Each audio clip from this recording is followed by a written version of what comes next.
Hello, Flourishes. Today I am super excited to introduce Liza, Debevec. And I've got that wrong already. I know. Oh my God, I'm dying in a hole. She can pronounce her name in a minute, but this is a guest who I am pretty sure would have been my bestie had she been in the same country and the same school. Unfortunately, we're both on the other sides of the planet. We have so many passions in common. Liza is a polyglot, a food lover, an adventurer, avid reader, coach, academic. I'm putting a question mark next to that. I'm fairly sure you are. She has an incredible grasp of the English language, despite thinking that she doesn't, and probably many other languages, being a polyglot and all. Her writing is a wonderful walk through cultures and countries, and I am just delighted to welcome you on to Plucking Flourishing. Liza, hello. Thank you, Lisa, and I'm so excited to be on Flucking Flourishing. And yes, it's hard to pronounce, but Say that 5 times fast yeah, and with a yeah, carrot in your mouth or something. yeah. Well, like I told you, I am recently started wearing this mouth thing, Invisalign, so everything seems difficult to pronounce. But Yeah. yeah, I'm so excited to be here, and thank you for having me. And I agree with you. I think that we would be good friends if Yeah. we lived in the same place. I Yeah, I and we know. can still be good friends. I mean, this is Yeah, the we charm can. of We Substack, can. isn't it? That It we can is. create these bonds and friendships Exactly.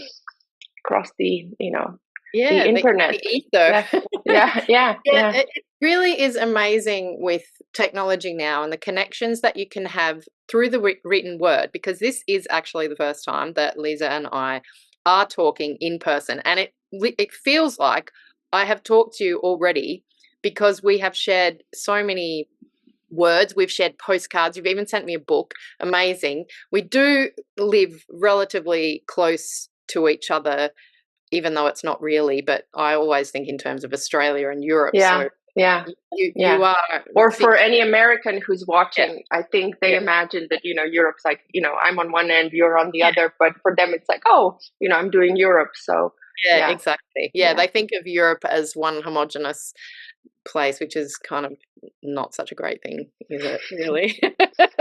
Maybe that can be a different discussion. So, Yeah. I'm going to ask you this question to start. How are you flourishing today? How am I flourishing today? Well, I think that the big flourishing thing for me today is this conversation, right? I think Yeah. that's, it's, I have, I've seen people do, videos, podcasts Mm, on Substack, and I was like, oh, I think I would like to do that, mhm. and so I'm really excited just to be here Yeah. in this conversation with you. Uh, it's going to be an interesting day for me. I have it packed with different events.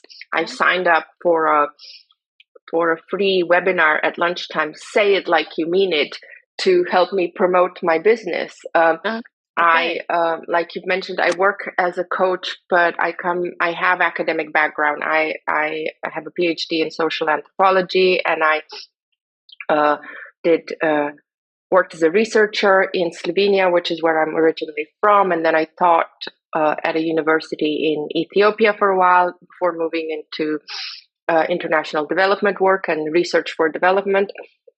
And then since 20 end of 22, I retrained as a coach, and I work as a coach and dabble a little bit also in international consulting, although that side of my work has really disappeared because of what's happening in the US. The Mm, Trump administration shutting down of the USAID has impacted people like me who work mm, in these areas of social inclusion and gender equality immensely. Like, the work is really been yeah. decimated.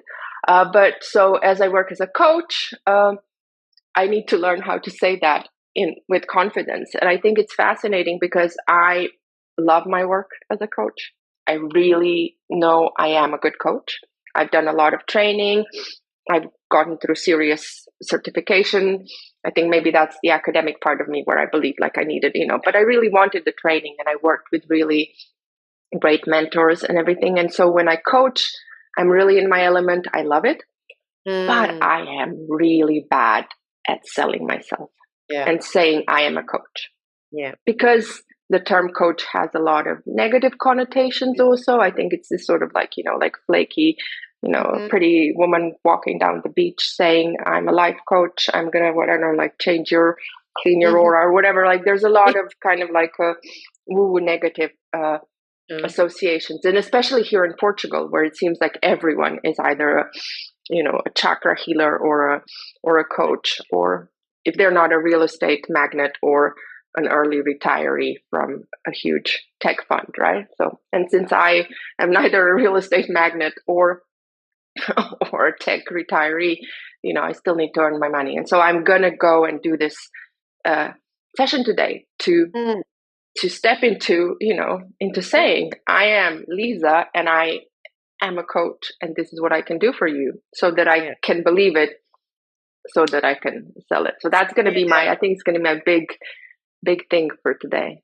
Yeah, that's big, and that's a lot for a day. Like you've told me so much just in that explanation of wanting to be able to talk about what you do with conviction, because I feel as if in our society today that marketing is such a part of whatever you do. If you're an entrepreneur or in whatever shape or form, marketing is part of it, and most of us hate it.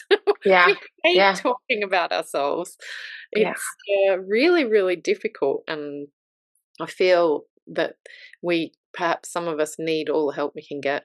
Me included in that. I'm not so good at talking about myself either. That's why I interview other people. I like hearing other people's stories. And then you get a chance to promote yourself to doing that. I think I think it's really, there's a great opportunity for showing who you are by promoting others. I mean, I definitely believe in that sense of,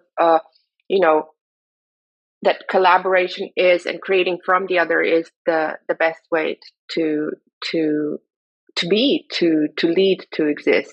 And I'm doing this leadership program. I got this really amazing scholarship for a leadership program, where one of the things we're learning to do is we're learning to create from the other. So I'm currently working on a project with one of my partners from the program about how to co-lead, how to be co-leaders, and how to do this, creating from their energy and then sharing, so that you don't carry all the load, and at the same time you're both giving 100%. So that's fascinating. What an interesting way to kind of flourish in that learning to share. Is that not something that has come naturally to you, or perhaps from an academic background it hasn't been? I don't know. No, it's I think learning to share is, or sharing, and my original Substack is called Sharing Secrets and Other Useful Stuff. I've always believed that sharing what I have, like I've always had this natural inclination to, if I have information that could benefit you, I'll share it with you. Yeah. I do realize that there is an ego part where I do want a little bit of gratitude for the person, from the person I've shared. Or if the person walks away and becomes super famous with all the information I've given them, and I sort of stay behind, there is a little bit of resentment. I am not above that, right? I will not. I am human, and right. But no, that sharing is definitely something that comes naturally to me, and also this is why I found myself so well in the social inclusion work that I did in the latter part of my development career. This idea that I really believe there's enough for everyone, and that we can share, that I'm not someone who believes there's a limited pie. I think the pie can be expanded if we think about it creatively, and if we are all willing to maybe forgo some incredible luxuries. I mean, we know how the world is. Like, there's people who have so much money that it's vulgar, and then there's people who have nothing. And so really, there is enough for everyone. But in terms of the leadership part, what I'm learning, what's really interesting in this program, is that a lot of times when people share the leadership position, there's like roles assigned. I do this, you do this. There's like a clear line. I'll say this sentence, you'll say this sentence, and it's sort of scripted. But in the program that I'm working in, which is connected to the coaching school that I've been trained in, that's called the Coactive Coaching or Coactive Training Institute, there's this idea there's a lot of improvisation because you're working with each other's essence. Like if you understand who you are, what's the energy that you bring, and then you learn to sort of sense, you're like dancing with the other person. And it's not dancing with sort of prescribed steps, but it's kind of improv that's based on solid understanding who the other person is. What is the stake that you have together as leaders? What is it that you want the impact to be? And you're playing with that. And it's really beautiful because it's very much outside also the brain. A lot of it is in the body, right? You know your theory, you know your stuff, but then being in the body, sensing who your partner is.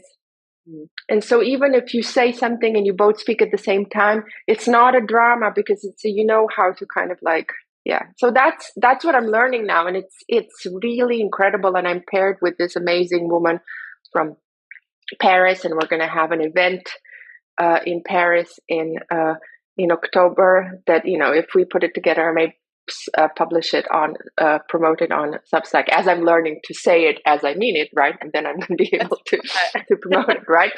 But it's been an interesting way of learning about myself as I'm learning to become a leader in this new way. Yeah, isn't it? It's interesting. I've done a similar leadership program, Inner MBA it was called, and it's very much, it was about getting in touch with yourself first. It was about conscious leadership, and that the relationship we have with ourselves is so important, how we show up in those leadership spaces. And leadership meant how you show up in the world. Like it doesn't mean you have to be a CEO or any kind of leader in that terms. Right. It's a leader as in, this is how I am and how I'm showing up, and wherever that might be. How new is that learning to know your body? Is that something that or like getting into your body and embodying kind of these practices, is that a new thing for you, or is it something that you've been on the journey for a while?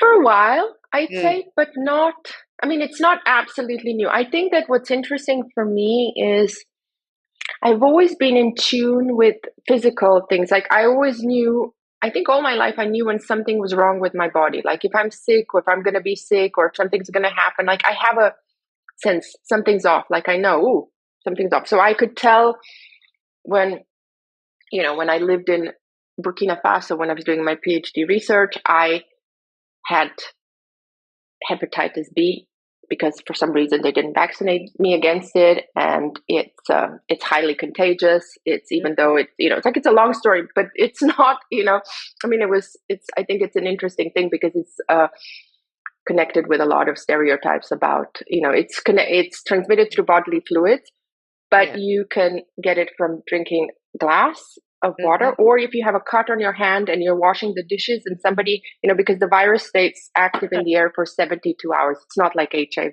or, So anyway, it's a disease also that is highly spread in sub-Saharan Africa, and there are 300 million people who have a latent version of it and never know that they are, for some people it doesn't come out, but when it comes out as jaundice, and then it can also turn into other things. But anyway, I felt like something was wrong, right?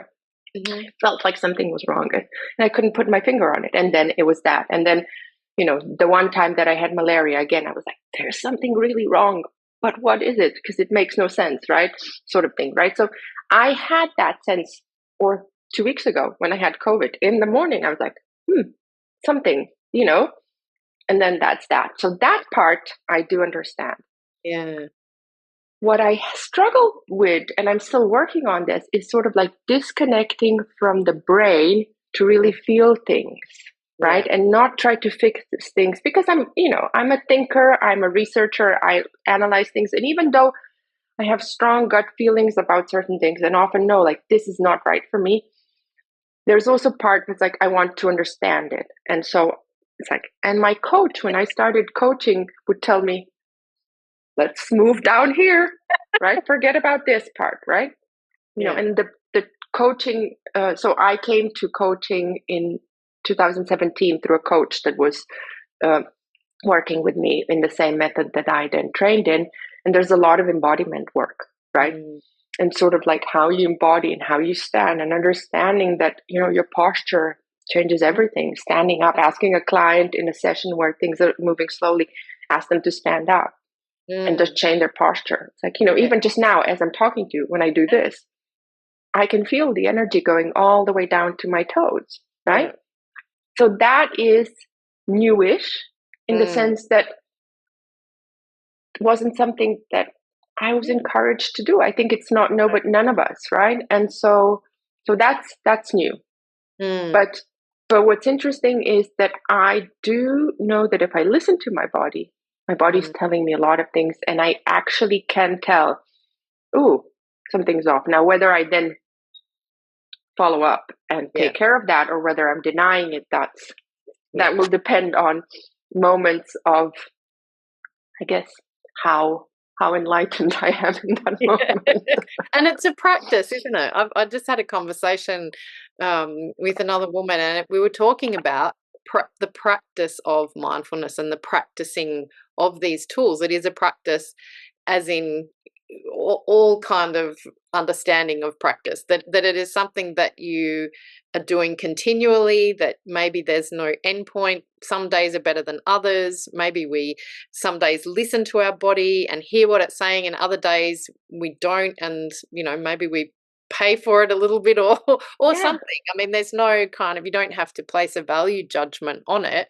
It is what it is in that moment and that time.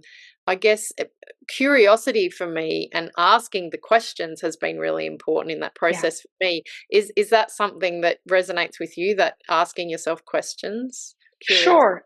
Yeah. What I realize is I have, and I've never been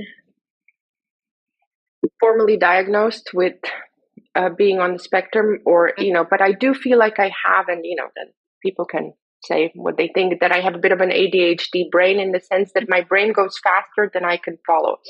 And so I'll have a moment where I'm like, oh, I should be asking questions, but in the next moment I'm already like down some other rabbit hole and sort of thing. And so it's really in the moment. This is why I need a coach or a therapist to sit and pause and do this kind of work.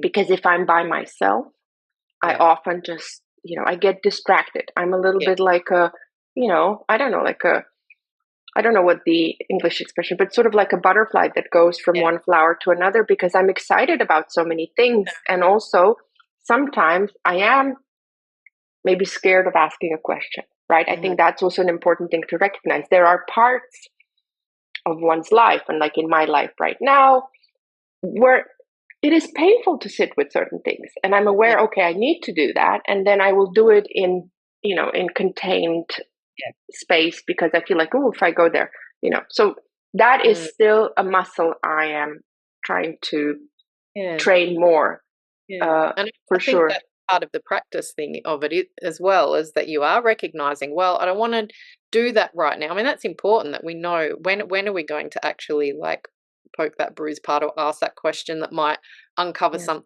that is a little bit uncomfortable. We don't want to just do it wherever, whenever. That's sure, right. And I think it's like there's something about being vulnerable. It's important to practice vulnerability, but know in what's. I think Brene Brown was talking about it, because she's like big on vulnerability, but she also says you're not vulnerable with everyone, right? You know. I sometimes have struggled with that, and I think that's where I thought sometimes, well, like, oh, maybe I'm on the spectrum, because I struggle to read people's sort of, is this now a person I can trust fully, right? Because I am very much, you are what you see. I am what you see. Like, what you see is what you get. What's the word? I make up expressions as I go along, but there's this sort of right. But there's this thing where I can't do fake. I don't know how to do fake. And so I can't tell sometimes if the other person is being fake, because that's not genuine. That's not what I know. And so that, that ability also to know, like, is this a moment where, and so sometimes I've overshared with people where I've had regrets, right? And I have been taken advantage of by people who are more manipulative, right? But I wanted to go back to what you were saying about how some days, you can't do, or sometimes it's like it's the best you can do is just to recognize, okay, I'm in a shit space and that's it.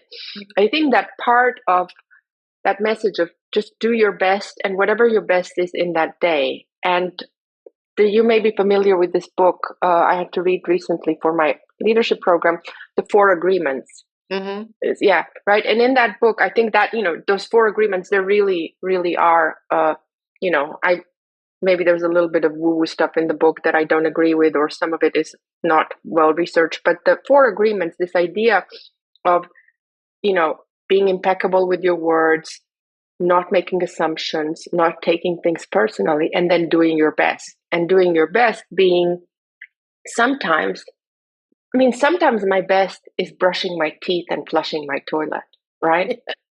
Yeah. Because sometimes when you live alone, even flushing a toilet could be optional because there's no one to come and complain. But there is, and this is why I tell my clients sometimes the gratitude practice that I try to do in the evening and that I encourage my clients to do as well, is gratitude and appreciation, where you write 2 sentences every evening, what you appreciate about yourself that day, and then what you're grateful for. And when I look back, like I found at some point some old, I don't keep a lot of this stuff, but when I find occasionally some, sometimes I'm just grateful that I have food and I'm alive, because it's been a pretty shitty day and I could complain about, I feel miserable.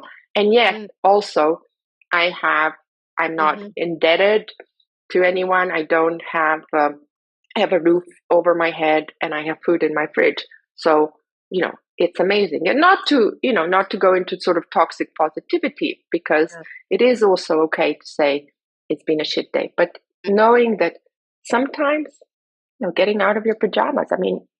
We've learned through COVID that all you need is a decent top, and you could wear the same dirty drawers, underneath pajama pants for a month, right? So yeah.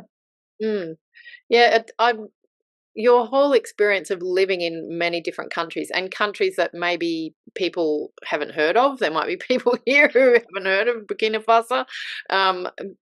Can you tell me a little bit about your experience there, and kind of how flourishing showed up for you in those countries? It's interesting. So Burkina Faso, I went to I traveled in West Africa first a couple of times before I went to do the PhD research there. And it's, I think it was interesting because it felt like the PhD research, living in a compound with 20 people in a family with very strong social restrictions, rules, ideas about behavior for young women, and all of that. It's very interesting because, in a way, if I think about that period, I don't think of it as flourishing. I feel like almost like I was socialized once again into a role as a woman. Yeah. And it was very interesting because I felt very free. I never thought of myself in my youth as a feminist. I don't think I thought about this. Like these days, like I'm very proudly feminist, and I believe it's one of the essential elements or aspects of my identity. But at that time, I knew that, I believed in women's rights. I believed in all these things. And then I came to a place where women were very socially controlled and I did, and I volunteered to be treated like a young woman, unmarried young woman my age. Yeah. I was 25, I think, 25, 26, when I moved there for a year and a half to live with the people, because in anthropology what we practice is a thing called participant observation, where you basically live with people and you observe and you learn and then you ask questions. And I did some interviews, but mostly it's just watching and taking notes and observing and trying to understand what's going on. And I was told certain things, and so it felt very, very controlling. And what's very interesting is that I have a part of my personality that is different now, when I'm in contact with these people. They have kind of socialized me into being a good, like a good daughter, a good auntie, now I'm, in Burkinabe standards, I'm now a grandmother, because kids who were 4 years old when I went there now have children. right? Amazing. So, I don't have children of my own, but I am grandmother in Burkina Faso, and have several grandchildren. And Wow. and and it's very interesting because there's these expectations, and I've kind of taken them on. And and that could be, you could talk about, like, maybe I have a codependent part, and that's the sort of the need to also, like, please people in that sense. But yeah, that sort of really gave me a different part of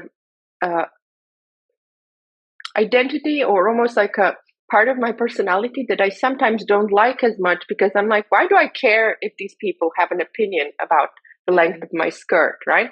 Although with years, as I grew older, and as I didn't live in the compound anymore, but would go back there, it was interesting. Like, I was then treated differently. People may have had opinions, but they wouldn't express them, because now I was at a certain position of power. I started earning a lot of money. I could help the family financially, which I wasn't able to do before. So the dynamic shift, right? Yeah. Right. And so I think that's an interesting thing. But then I lived also 10 years in Ethiopia, where then that was an interesting thing, because that was a place where I had no strong links to. I went and taught at the university there for 2 years and a half, and then moved into a high paying international development job. And so I went there. I feel like I flourished in the sense that I had learned an awful lot of things about my impact on other people, because early on in the work, I came, I had lived in Africa for a while. I had studied in the UK for my PhD, but I'm very much a Slavic girl with very Slovenian way of, like, saying things directly, having a certain type of communication. And then also things that are about my essence, as I'm discovering through the leadership program, is that I have this ability to sense when something's wrong, and saying things, like calling things out, that intimidate people. And when people can't handle that, then, now that I know how to handle the impact, and sort of understand, like, I'm learning how to deal with this. And also I'm learning to stand with who I am, and sort of showing up that way and fully owning it. Whereas before, when I didn't own it, and I would say things, to bosses, like, well, this doesn't make sense. Oh, everyone was, like, so threatened, and everyone's ego, like, as an anthropologist, I did understand a lot of the work where the societies were working better than my engineer colleagues or economist colleagues, but they couldn't handle, right? But they couldn't handle that I would say things, right? So I needed to learn. So in a way, in that sense, the flourishing was learning to understand what my impact is on others, learning to deal with that, and then stepping into this ownership of that. It's like owning who I am, understanding that, like, things that people would criticize me for, where a lot of times were things about their fears, or their inability to handle things. And because I was socialized then into being polite or not doing certain things, I would take this as a criticism, when in fact, now I'm like, okay, well, you seem to not be able to handle that I'm speaking truth to power. If we are equals, or if you're higher than me, I really don't care about how you're feeling. For me, what's very important is I don't hurt people who are less privileged than me, right? And I don't need to save them, but it's not my place to go and mess in places that are not my own. But if I'm in a room of peers or people that are higher up, right, and I see we're fucking something up, excuse my French, I'll call it out. Because if I call it out, then maybe we have an opportunity to fix it before we cause a bigger mess. I'm not the one to tiptoe around the elephant in the room, or, I'm the kid who says the emperor is naked, and I have no problem with it. Yeah. Right. And that's the flourishing. I love that so much. Yeah. And that to me, that's like the epitome of flourishing, really, where it's such a beautiful thing to hear you say that you're really stepping into that, and understanding that very often things that maybe when we're younger we take as criticism of us, especially as a woman. I feel like there are a lot of spaces where you're uncertain. We're kind of, like you said, there's a lot of social conditioning, and there's a level of uncertainty perhaps that we have, especially when we're young, but stepping in and owning what we see and our gifts. I mean, that is a true gift, to be able to see an issue, see a whole lot of people discussing, and you can just go straight to the point. What a gift that is. That it really, and to be able to then stand with that and say, well, I stand by this, despite Yeah. being shouted down by people who are scared. That's an incredible thing. And Amazing.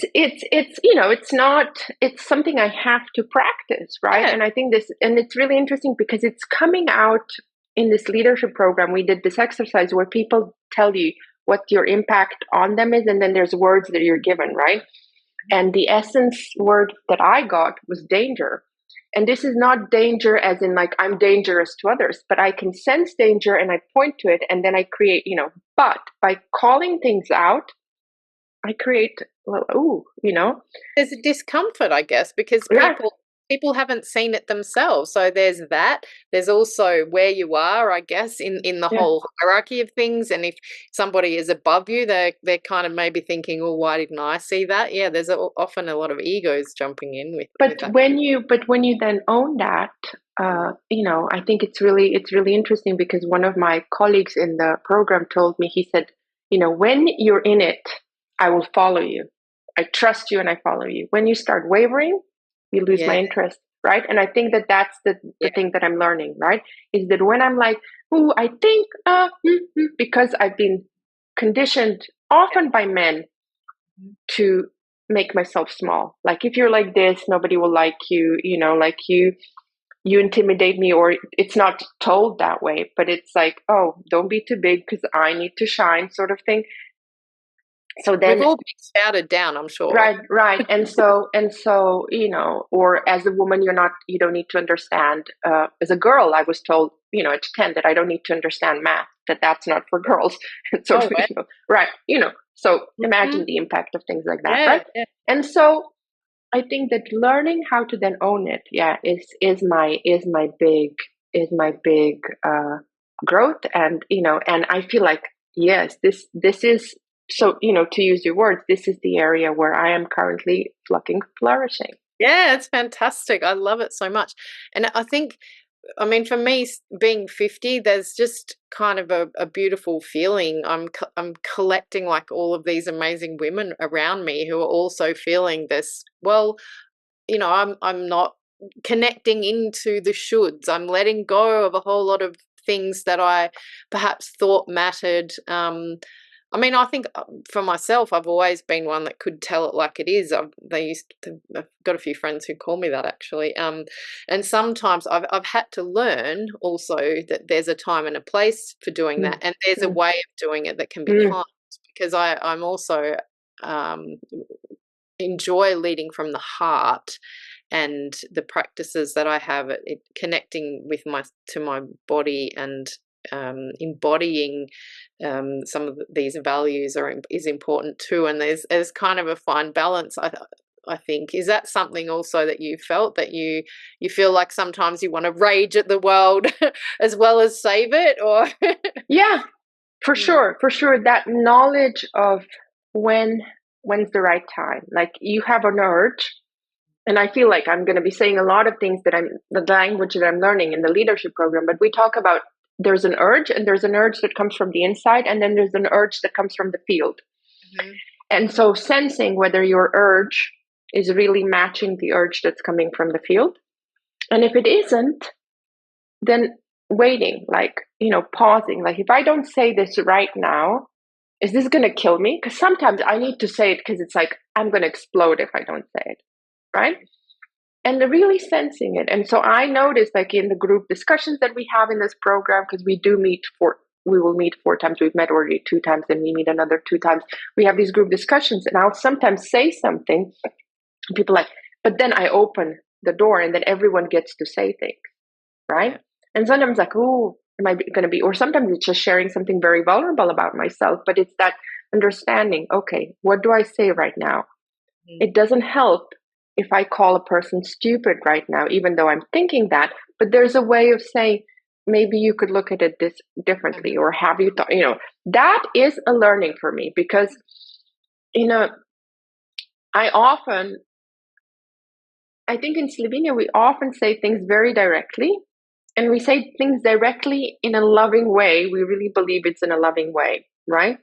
And people who know me, people who've known me for a long time, and in Slovene, I guess that comes across differently, can handle that, and they know, oh, Liza's just being Liza, and we know it's coming from a good place. Now, also, I've had close friends in Slovenia say to me, why do you come on, can you not do this or whatever? And so I'm like, oh, okay, I see. This is not impacting you in the way that I intended to. I'll change. But what I can't do, or what I struggle with, is this kind of, and I can't call it anything other than North American, what I've seen, like this kind of politeness for the sake of politeness, where nobody is getting what they want. Two people are having a conversation, pretending they don't have this need. This person is pretending they don't have the need. They both really know what they want. Yeah. Very clear. But they're being, what to me, the only word I could use is passive aggressive, is sort of like being, playing this. And I'm like, when I've seen things like that, I will call it out. And then, of course, everyone's like, oh my God, how can you do this? Like, this is not how we talk here. And I'm like, but you people have just spent 2 hours discussing where you're going to stop for a snack. Yeah. And we're all hungry, right? Because neither of you is saying what you really want.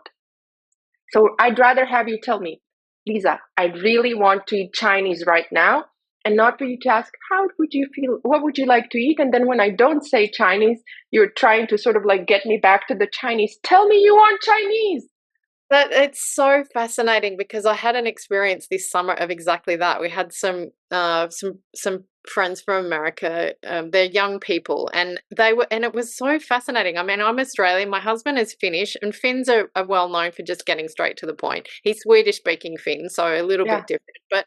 But there's and Australians. I mean, I'm personality wise can get straight to the point, and they were like this. They kept talking around the things. Oh, well, if you want. And I'm like, just tell me what you want. I mean, I felt like the Spice Girls. Tell me what you want, what you really, really want. It's like, just tell me it. There was this, nervous, like presenting of maybe this is what I want. And it's like, well, if that's what you want, that's what you want. Oh, no, but if you don't want that, it's like, just tell, I get that. It's such a fascinating thing, and how we can get so caught up in language and fluff and not meaning what we want to say, like getting to the point. It's so important in communication. You who speak so many languages, do you feel like sometimes there are some languages that it's harder to get a point across? So what came to mind was that sometimes my way of being doesn't work in certain cultures and certain languages, like with the Americans, but also like in Ethiopia, people are everything's very convoluted. And I learned Amharic to a limited degree. I did take, for a while, I was speaking it pretty well. I took really intensive classes through this really amazing method that I tell everyone about, that's called growing participant approach, where you learn like you're a child and you don't get to say anything. You're just recording the teacher and playing with dolls and doing what the voice recorder tells you. So like, or whatever, but it was like really full immersion. But one of the things that was really important about the class that I did was also them talking to us about how you talk, how you ask questions, or how you get what you want in Ethiopia. You don't say, I want this, or like try to fix a solution. You say, what would be best? You say to the other person in this sort of passive. You use a lot of passive voice in Amharic. And so there's this expression, mini shalal, what would be best, or what is a better solution, which basically then gives the other person, you don't ask them, what do you want? You don't tell them what you want, but you put this out there, and then somehow you come to an agreement, right? And I think it's really interesting, because once I understood that, it helped me communicate with the people, right? Now, the other... Sorry to interrupt, but is that a more collective way of kind of coming to an agreement, that it's not coming necessarily from the individual, but the language is requiring it, that what is best, and it's a more kind of collective way of dealing. Yeah, there's a lot about that, because one thing that was very interesting is when I did work in the rural parts of Ethiopia, when we worked on participatory projects, the Western idea of getting to a decision is voting and counting the number of votes, right? Mm-hmm. Now, people don't do that in Ethiopia. A consensus is reached through sort of, expression like, oh, this is, like people discuss, well, this would be best, this would be best. And then somehow there it will be maybe an elder who will say, well, this is what we've decided. And people will not necessarily express individually, because also people don't want to be held accountable. It's because of the history also, and the really strict and violent communist regime that was in power for 20 years after the Emperor Haile Selassie died. But even before, with Haile Selassie, there was not that much room for people expressing their needs and feelings openly. So people are very careful about that. So there's this sort of societal, control, social control, and and that's like, you can't just go and be an individual in the way that we know it in the West. Although this is now changing and is clashing with the traditional culture, but definitely there's that. You couldn't just ask people to vote with pebbles or something. It was you need to have a discussion that is different. The other thing that I wanted to say about Amharic that I thought was very interesting and goes so against who I am. Like I said, I'm as transparent as they come. Like I feel like I'm wearing, I'm going around in a glass box, and like there's a display that says happy, sad, tired, hungry, needs to poop, whatever. Like you can read me. People are very vague about sharing information, again, for the same reasons of the regime and the control, and people being imprisoned and killed, if they weren't doing the right things. So there's that fear of like, you don't share information because you don't know who you can trust. Mm-hmm. So when I would go out of my comp, I lived in a house that had a big garden, and I had a guard, because when you live in these countries, as a foreigner, you have to employ people because it's considered the right thing to do. So I had a guard who, when I went out, I'd tell him I'm going out, and I would always tell him like, I'm going here, I'm going there, like I'm meeting, as if he cared, right? But sort of like, I felt like, okay, it's important for him to know, Now, when he would go out, he would say to me, I am going somewhere to do something, and sometimes he would say, I'm going to meet someone. So there's this Yehone bota, Yehone nagar, Yehone so, like that's like one a place, a thing, a person, right? And again, it was in the second year of the language school that they explained to us that's how you answer, right? And that's fine when you answer that way. If somebody asks, what are you doing or where are you going? You go Yehone bota, somewhere, right? Yeah. Whereas, and that's sort of, and it seems that if you say that, then people know they can't ask you anymore, and they will not be,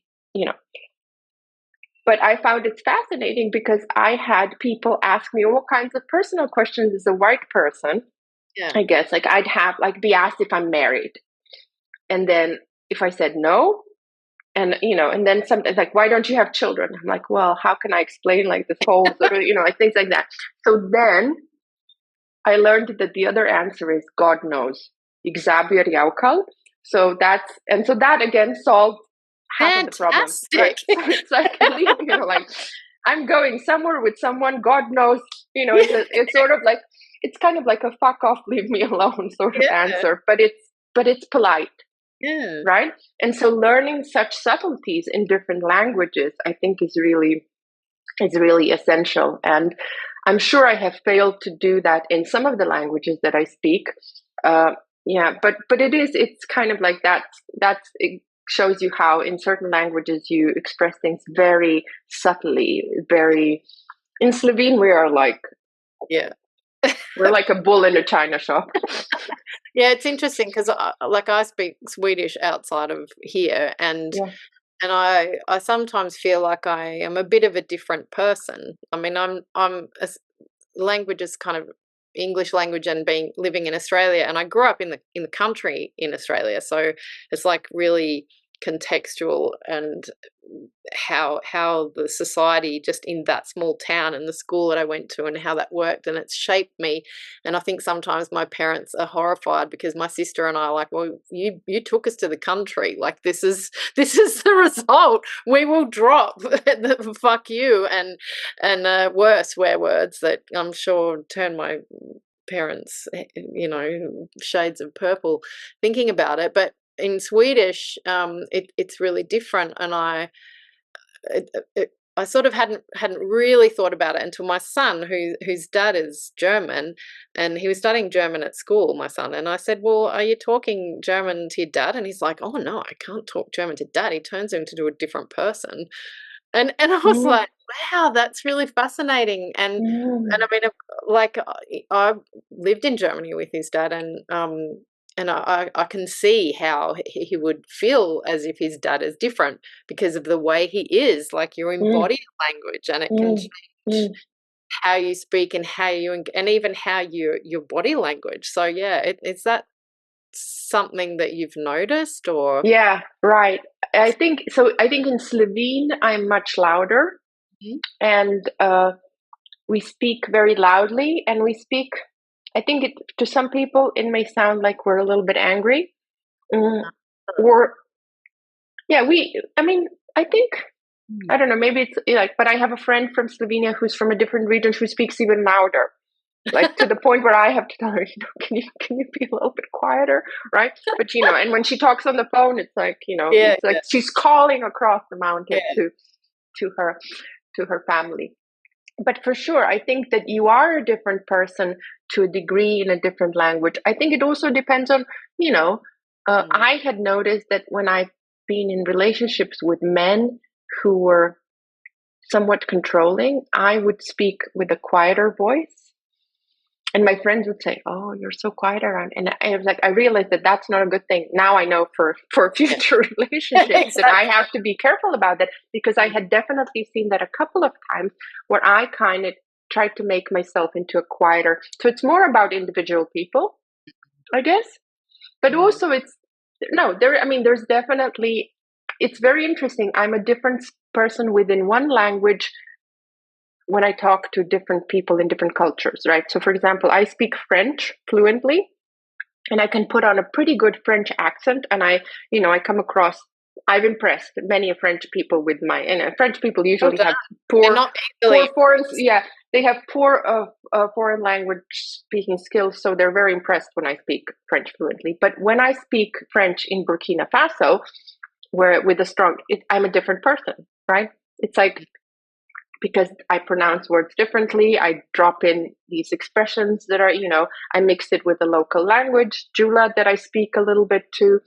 So it's kind of funny. Like and I've had situations where for part of the conversation, with the, I'm speaking with a French person with a French accent to turn around to, and it's something.